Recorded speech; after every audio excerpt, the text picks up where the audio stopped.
안녕하세요. 원픽 성형외과의 오재훈 원장입니다. 이제는 쌍꺼풀 수술이 많이 대중화되면서 방학이 다가오면 쌍꺼풀 수술을 하기 위해 부모님과 함께 성형외과에 오는 10대 친구들이 많아졌습니다. 그래서 이번 시간에는 첫눈 성형을 받는 10대 청소년들을 위한 영상을 준비해 보았습니다.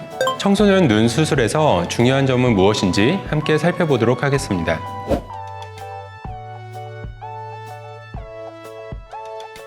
상담 시 가장 많이 하는 질문 중에 하나인데, 청소년은 아직 성장기에 해당하므로 성장이 진행 중인 때에 수술을 하게 되면 수술 후 변형이 올 수도 있으므로 수술의 가능 여부는 성장이 완료된 시점을 기준으로 하게 됩니다. 일반적으로 성장의 기준을 보는 방법으로는 뼈와 그 주변 조직이 어느 정도 성장이 완료된 시점을 보게 되는데, 얼굴에서는 해당 부위와 성별에 따라서도 차이가 있을 수 있습니다. 먼저 눈의 경우에는 눈 주위를 구성하는 뼈는 일반적으로 만 7세에 성인의 크기에 도달하지만 완전한 형태는 만 12세까지 자랄 수 있으므로 보편적으로 중학교 때부터 하는 것이 적절하다고 할 수 있습니다. 코의 경우에는 코뼈는 남자는 15세, 여자는 12세에 성장이 완료되지만 만 16세까지 코의 길이나 높이, 넓이가 성장할 수 있으므로 수술은 만 17세 이후부터 하는 것이 좀 더 안전하다고 할 수 있습니다. 그 밖에 윤곽수술이나 양악수술과 같은 경우에는 일반적으로 해당 부위의 얼굴뼈 성장이 완료되는 만 18세 이후에 하는 것을 권고하고 있습니다. 쌍꺼풀 수술이 일반적으로 좀 더 이뻐지거나 얼굴과의 비율상 눈이 커져서 자신감을 얻게 되는 심미적인 관점에서만 보는 경우가 많은데, 그 외에도 청소년기의 눈 성형은 미용 목적뿐만 아니라 기능적인 부분의 개선을 위해 고려하기도 합니다. 예를 들어서 위의 속눈썹이 찔려서 안구를 자극하게 되는 안검 내반 증상이 동반된 경우에는 장기적으로 시력이 저하될 수도 있으므로 쌍꺼풀 수술을 통해 조기에 개선해 주는 것이 필요합니다. 또한 눈 뜨는 힘이 많이 약해서 이마를 많이 쓰게 되는 안검하수 증상이 있는 경우에는 쌍꺼풀 수술과 함께 눈매 교정술이 필요할 수도 있습니다.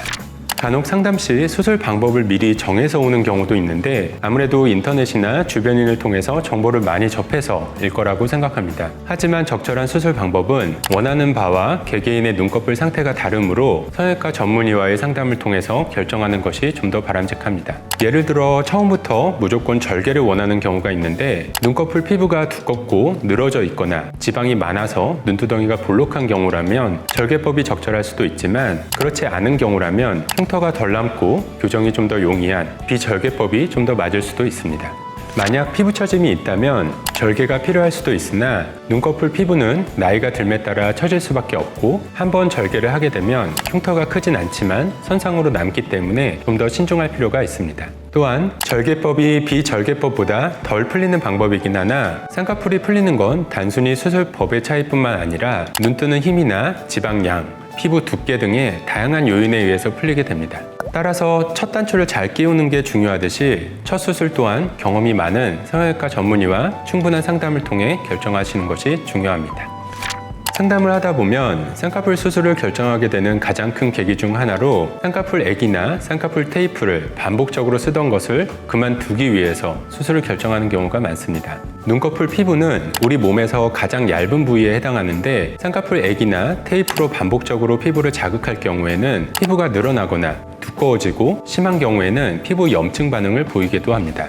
따라서 피부가 늘어나고 두꺼워짐에 따라 절개로 수술해야 하는 경우도 발생할 수 있고, 눈꺼풀 피부 상태도 안 좋아질 가능성이 높아지므로 나중에라도 쌍꺼풀 수술을 계획하고 있다면 쌍꺼풀 액이나 테이프는 사용하지 않는 것이 좋습니다.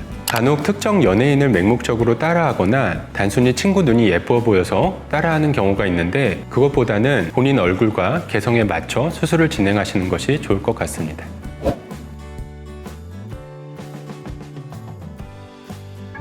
컨디션에 따라 아니면은 아침 저녁 붓기에 따라 쌍꺼풀이 생겼다가 없어졌다 하기도 하는 경우가 있는데, 이런 경우에는 사실 피부선에 따라 생긴 얕은 주름인 경우가 많습니다.